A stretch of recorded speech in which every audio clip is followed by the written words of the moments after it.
Mark, to Manchester United. They need to sell players, clearly, and they've made that very, very clear, but they want a number 9 as well. Who are they looking at? Yeah, a couple of names on the list right at the top of it. Benjamin Šeško, a player that is wanted by Newcastle United as well. Manchester United very much in the market for him. It's funny, a couple of years ago, he was on the radar of Real Madrid. He stayed within the Red Bull group, going from Salzburg to Leipzig. He's been watched by Premier League clubs since he was a teenager, really, and it feels like now this is the summer where he is available and potentially available for Premier League sides. It's an expensive deal to make happen, but we know that Manchester United are interested in the 22-year-old. They're also interested in Ollie Watkins as well, but that deal potentially could be quite difficult because of Aston Villa's stance and reluctance to sell a key member of their first team. So yeah, they are in the market for a number 9.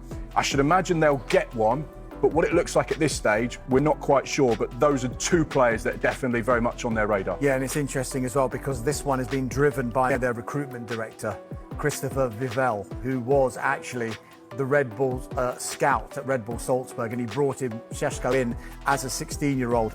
Just a couple of other lines with regard to Manchester United and the latest on Jadon Sancho. Borussia Dortmund remain interested in signing him. He, of course, joined United from Dortmund back in 2021, went on loan back to Dortmund for the second half of the 2023-24 season.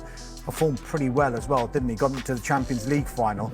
Sky Germany are also reporting that he may be prepared to take a wage cut because that was a bit of an issue when Chelsea decided not to take up the obligation to buy him at the end of last season.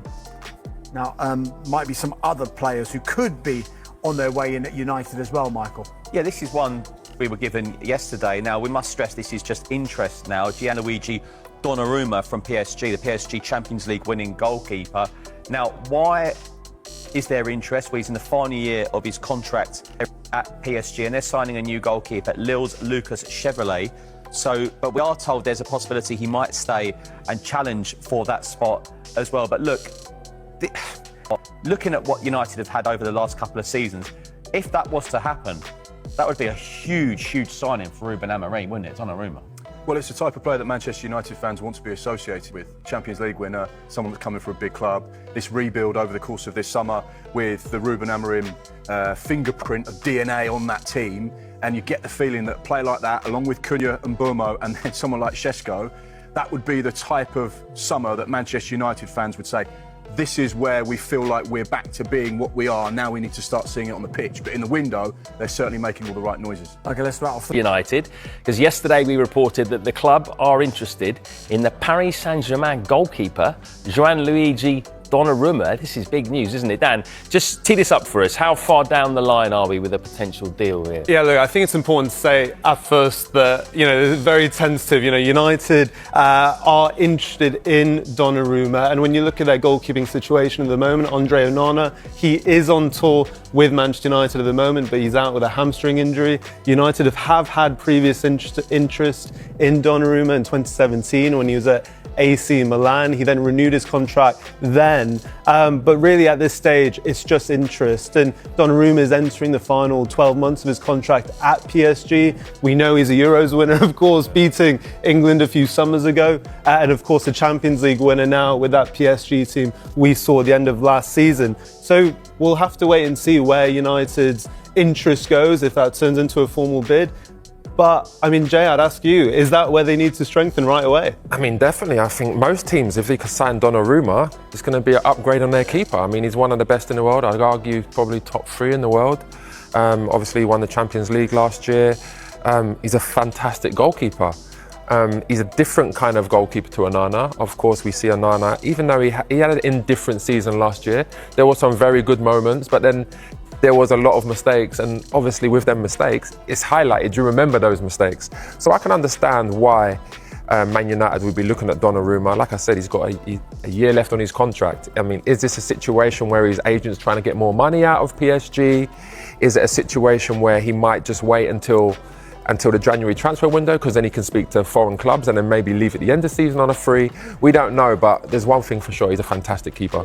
Yeah. You can see there, Onana, 8 errors leading to goals. That's the most of any goalkeeper in the Premier League last season. I mean, you mentioned it there, they are different types of goalkeepers, aren't they? Donnarumma, we saw pull off some amazing saves in the Champions League, particularly against Arsenal. But is he as good with the ball at his feet as someone like Onana?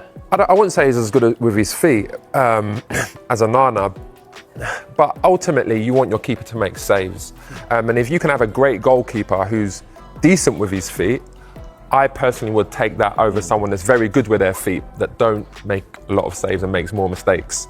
Yeah, I mean, I do think that you have to remember, yes, Onana did have a few mistakes last season, but he also did have a few man of the match performances as well. I mean, I remember one in particular against Brentford. You know, he made a fantastic double save among many others that game, and he also won save of the month a few occasions last season as well. So yes, he had some mistakes in him, but I think Manchester United as a whole, as you know, Jay, when a squad themselves aren't feeling all that confident, maybe does a goalkeeper, a forward, maybe need a bit more empathy, even though those positions get so much more attention. I mean, yes, but I think the way keepers are judged, especially at the biggest clubs in the world, the top clubs, is they're not going to have many shots to save. You know, you look at like Alisson, you look at Edison, you know, you look at them kind of keepers in the Premier League, they might have 2 shots to save in the 90th minute, and you have to make them. And with Onana, yes, he's had great games, yes, he's made some fantastic saves, but them mistakes have cost Man United games. And ultimately, I think that's where it's more important to have a goalkeeper that's going to make them big saves and limit those mistakes than have someone that's great with their feet, that's going to play out, hit diagonal balls. That's great, but ultimately is going to lose games to Man United, and that's what he did last year. All right, I want to move it on to the other end of the pitch now as well, because you can look at Man United and say, well, they've got a few gaps where they could fill and they could strengthen. They are interested in a striker, right? They've been linked with Ollie Watkins, Nicholas Jackson, but it seems, Benjamin, we call him Sesko? Hey, we have Tim Vickery like Sean Connery. Great pronunciations. Sheshko, I think that's how you pronounce it. I won't be pronouncing it like that. It sounds like you've had a few when you say it that way. He's the front runner now. So where are we with this at the moment? So Manchester United, we know, have really struggled to score goals in the last 12 months, something Ruben Amorim has highlighted many a time. And as we understand it, Manchester United have held initial talks with RB Leipzig over Benjamin Šeško. 13 goals in the Bundesliga last season. And we were just talking about earlier, Jay, that he's got a variety of goals, didn't he? And that is something I think Ruben Amorim wants in his team, not just the lack of goals, but someone who can work in his system. And I mean, what do you think, Jay, in terms of Sesko and what you could add to the Premier League? Yeah, no, I think he's a really good player. Obviously, he's a young player as well. When I look at his all-round game, he to me is exactly what Man United need. They need someone that is good in the box, that's a good finisher. He's very cute as well. He makes really good runs. You know, he goes to feet and then checks in behind and vice versa. He scores all different goals. He's a very strong player. But the way Man United will play with the 2 number 10s, they need a focal point. And even though Højlund, has been, he's been good in games. You've seen he went for a season.